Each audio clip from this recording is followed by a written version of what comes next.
안녕하십니까. 사수상담가 이교입니다. 오늘은 전공 심화과정 고급 2-6강으로 당사주 12성, 진간성에 대한 강의가 되겠습니다. 우리가 신살 명리학을 이제 입문을 해서요. 당사주부터 공부를 하고 있는데 이 진간성이라는 것은 지지에서 진토와 관련된 내용이라고 생각을 하시면 되겠습니다. 그리고 이 진간성은 한자를 보니까 가운데 이 간자가 간사할 간자가 들어있잖아요. 그러니까 내용이 그렇게 좋을 것 같지는 않습니다. 그러면 우리가 우선 이 진간성에 대한 내용이 어떤 것인지 한번 살펴보도록 하겠습니다. 지금 여기에 보시면은요. 달마 일장경에 나와 있는 내용을 봤을 때 이 진토에 해당하는 것이 아수라도라고 적혀 있어요. 그리고 영민하고 교활하다 이렇게 나와 있습니다. 그러면 이 아수라라는 것이 그 좋은 게 아니잖아요. 그 불교를 공부하신 분들은 아시겠지만 이 축토라든가 아수라라든가 이런 것이 인간이 살기에 그 힘든 그런 지옥 같은 곳을 아수라라고 합니다. 그렇기 때문에 청간성은 아수라에 해당이 되어 있고요. 이것이 좋은 내용이 될 수가 없다. 이렇게 말씀을 드릴 수 있습니다. 그래서 특성을 보면 주도, 장악, 독선, 인정, 간사 이렇게 나와 있어요. 대체적으로 좋은 내용보다는 나쁜 내용이 많이 나와 있습니다. 그러면 12성의 내용은 어떤지 한번 살펴보도록 하겠습니다. 제가 이 12성을 말씀을 드릴 때 이것이 당사주잖아요. 이 당사주라는 것은 현대에는 그 사주 분석을 할 때 사용하지 않는다고 말씀을 드렸습니다. 그러니까 그 무속인들 이런 분들이나 대략적으로 간단하게 분석을 할 때 당사주를 사용을 하고요. 우리처럼 이렇게 정통으로 사주명리학을 공부하는 사람들은 이 당사주 같은 것은 신경 쓸 필요가 없습니다. 다만 신살 명리학을 입문하는 입장에서 이것이 그 준비 단계라고 생각을 하시면 돼요. 신사를 이제 앞으로 본격적으로 공부를 할 때 이 12성이라는 것이 도움이 되기 때문에 지금 공부를 하는 것이고요. 당사주의 내용 자체는 중요하지 않습니다. 그런데 한번 읽어보도록 하겠어요. 지금 이 진토가 연주에 있느냐, 월주에 있느냐, 일주에 있느냐, 시주에 있느냐 거기에 따라서 내용이 달라지는데요. 이 연천간에 있는 것은 초년기에 해당이 됩니다. 12성이 연월일시가 있으면 연이라는 것은 초년, 월이라는 것은 중년, 일이라는 것은 말년, 그리고 시가 평생 총운에 해당이 된다고 제가 말씀을 드렸어요. 그러면 진간성의 내용을 한번 보면은요. 연천간은 이제 초년기에 해당이 되는데 재기발랄하고 지모가 뛰어나 무리 중에 으뜸이다. 지적 성취욕이 높아 학문에 능하나 과신하여 복을 차는 형국이다. 이런 식으로 나와 있습니다. 그러니까 내용이 전부 다 처음에는 좋아요. 뭐 다재다능하여 일찍부터 두각을 나타낸다. 하지만 이기적이고 먹과 맛을 찾아 낭비하는 유형이다. 뭐 이런 식으로 처음에는 좋은 말 나왔다가 끝에는 별로 안 좋을 것이다. 뭐 이런 식으로 나와 있습니다. 그러면 그 진간성의 내용은 대체적으로 이런 내용이라는 것을 이제 아셨고요. 우리가 이 진토에 대해서 12지지 진토에 대해서 다시 한번 상세하게 한번 공부를 해보도록 하겠습니다. 지금 여기에 보시면은요. 여기에 보시면 진토라는 것이 그 묘목하고 사와 사이에 들어있는 것이 진토입니다. 그러니까 이쪽은 봄에 해당이 되고요. 이쪽은 여름에 해당이 되니까 봄과 여름의 환절기에 해당하는 것이 바로 진월이라고 말씀을 드릴 수 있겠습니다. 방향으로 보면은요, 동남쪽에 해당이 되죠. 이쪽이 이제 묘목이 정동 방향이니까 이 묘목보다 약간 낮은 곳에 해당이 되니까 동남쪽에 해당이 되고 이것이 주역에 나와 있는 것으로 보면은 손방에 해당이 된다고 볼 수 있습니다. 그리고 임묘진 목국의 끝이에요. 그러니까 임묘진 목국이라는 것은 이 진토까지는 아직까지 그 봄에 해당이 된다고 볼 수 있죠. 그래서 만물이 요동하는 개화기라고 말씀을 드릴 수 있습니다. 이 개화기라는 얘기는 꽃이 피는 시절이라고 볼 수 있죠. 그래서 이 진토는 양력으로 4월, 음력으로 3월에 해당이 되고 청명과 고구가 있습니다. 그리고 음과 양의 구성 비율을 보면 오양 이름이에요. 그러니까 양의 기운이 매우 강하다고 볼 수 있죠. 그래서 양기가 음기를 몰아내고 있습니다. 신자진 수국의 끝으로 봄을 묻고 여름으로 들어가는 시기다. 지금 여기에 보시면 신금하고 자수하고 진토가 있으면은요, 이 신자진이라는 것이 수기운을 나타내잖아요. 그러니까 이 진토는 그 사고가 있으면 수기운을 상징한다고 볼 수가 있죠. 우리가 창고 고자를 써서 토기운 4개를 사고라고 하잖아요. 근데 이 진토라는 것은 수기운을 담고 있다고 볼 수 있습니다.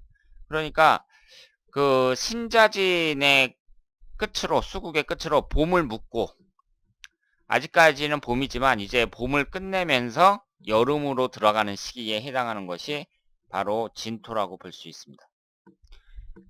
진월이라고 볼 수 있고요. 그리고 이것을 시간으로 봤을 때에는 오전 7시 반에서 9시 반에 해당이 돼요. 그러면 여러분들이 회사에 출근할 때 보통 회사 출근 시간이 9시 전이잖아요. 그래서 오전 7시 반에서 9시 반이면 이제 출근을 해갖고 회사에 도착해서 커피 한 잔 마시고 그리고 본격적인 업무를 준비하는 시기다. 이렇게 말씀을 드릴 수 있겠습니다.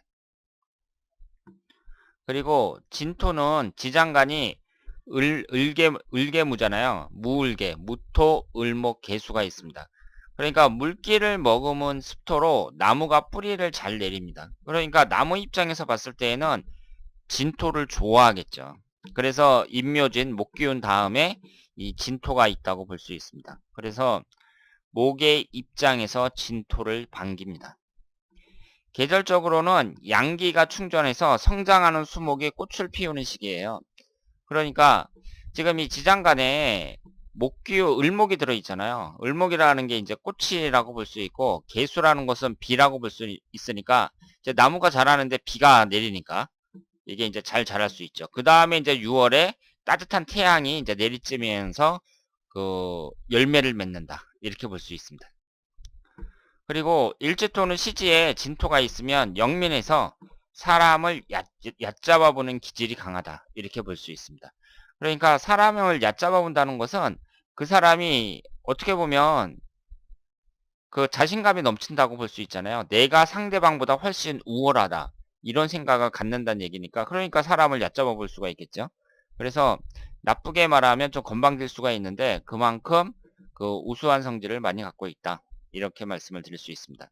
그래서 지금 여기에 이제 월이 자월서부터 이제 월운으로 쭉 나와 있고요. 여러분들이 이 표를 잘 이해를 하셔야 됩니다. 그래서 12지지가 딱 나왔을 때는요.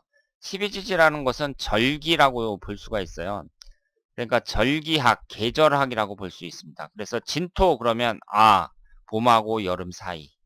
미토 그러면 여름하고 가을 사이. 이런 식으로 머리에 딱 떠오르셔야 돼요. 그래서 이 표를 확실하게 익히셔야 된다. 이렇게 말씀을 드릴 수 있겠습니다. 그러면 다음 내용을 보도록 하겠습니다.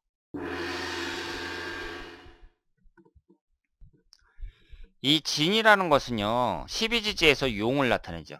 그러니까 12지지에서 실전하지 않는 유일한 존재가 바로 용입니다. 상상의 동물이죠. 그리고 용이라는 것은 동양에서는 아주 영험한 동물로 그렇게 사용을 하고 있습니다.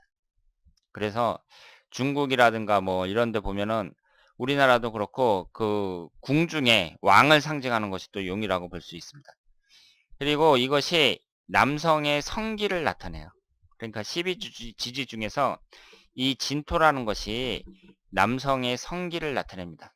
그러니까 성기를 나타내니까 진토는 그 자체가 생명을 배양, 산천초목들이 가장 잘 자랄 수 있는 시점이라고 볼 수 있죠. 적당한 토양과 수분이 있는 옥토라고 말씀을 드릴 수 있습니다.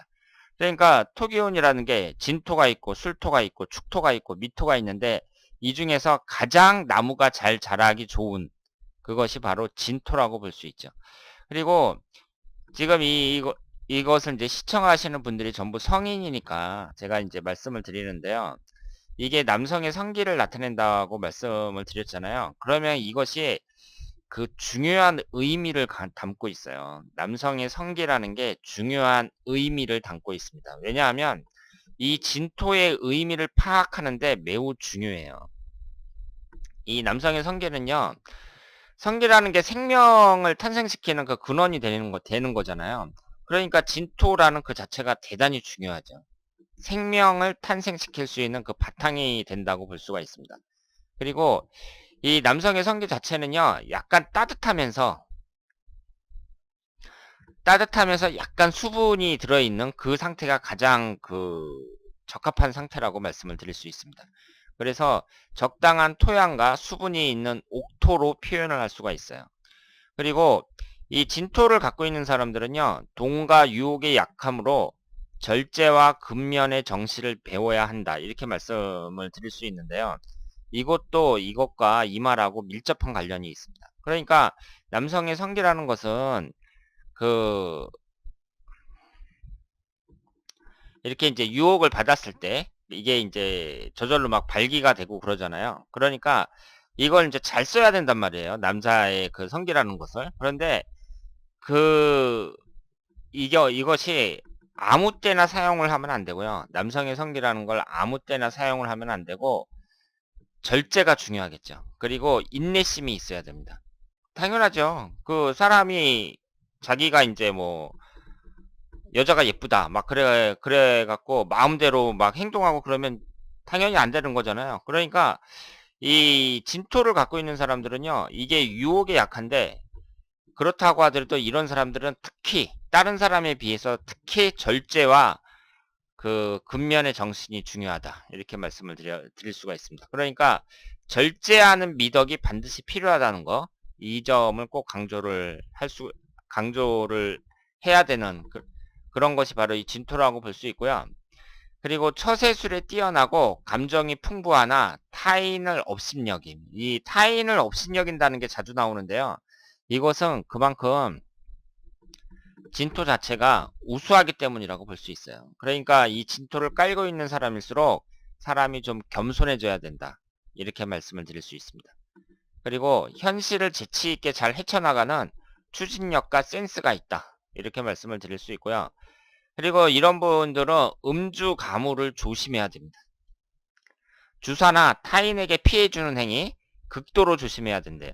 조심해야 된다고 말씀을 드릴 수 있고요. 제가 극도로 조심해야 된다 이렇게 표현을 했잖아요. 그러니까 절제하는 미덕이 반드시 필요하다, 이렇게 말씀을 드렸는데, 이것이 남성의 성기를 상징하는 것과 밀접한 관련이 있습니다. 그러니까 이것을 아무렇게 아무 때나 쓰면 안 되고, 그 참을 줄도 알아야 되고 꼭 필요할 때만 써야 된다, 이렇게 볼 수가 있죠. 그래서 우리가 진토를 이해하는 데에는요, 한자를 보면서 그 한자의 뜻을 보면은 이 진토의 내용을 이해하는 데 도움이 많이 됩니다. 이 진토가 별진자를 나타내잖아요. 하늘의 별을 나타낸단 말이에요. 근데 이 진토가 들어간 걸 보면은요, 계집엽자가 들어가고 이 진자가 들어가잖아요. 그러면 이게 바로 아이벨 신자입니다. 그러니까 이게 이 진토가 남자의 성기를 나타낸다고 말씀을 드렸잖아요. 계집여자하고 이게 결합이 되면 아이벨 신자가 돼요. 그리고 농사 농자로도 해석이 되는데요. 지금 이 진이라는 게 용을 나타낸다고 했잖아요. 그런데 농사라는 것이 옛날에는, 옛날 사람들은 농사만 졌잖아요. 그러니까 산업화 되기 전에는 농사라는 것이 국가의 근본이었거든요. 그런데 이 농사라는 것은 올해 비가 오지 않아 가지고 여러분들도 경험을 하셨겠지만, 비가 오느냐 안 오느냐, 그러니까 기후가 어떻게 되느냐에 따라서 당날 풍년이 되느냐 안 되느냐, 풍년이 되느냐 흉년이 되느냐 결정이 되잖아요. 그런데 사람들은 그 기후를 조정하는 거, 그러니까 비가 오게 하고 뭐 바람이 불게 하고 이렇게 할 수 있는 것이 바로 용이라고 생각을 했습니다. 그러니까 용이라는 것을 그만큼 신성한 동물로 생각을 한 거죠. 그래서 농사 농자에 이 용진자가 들어가 있어요.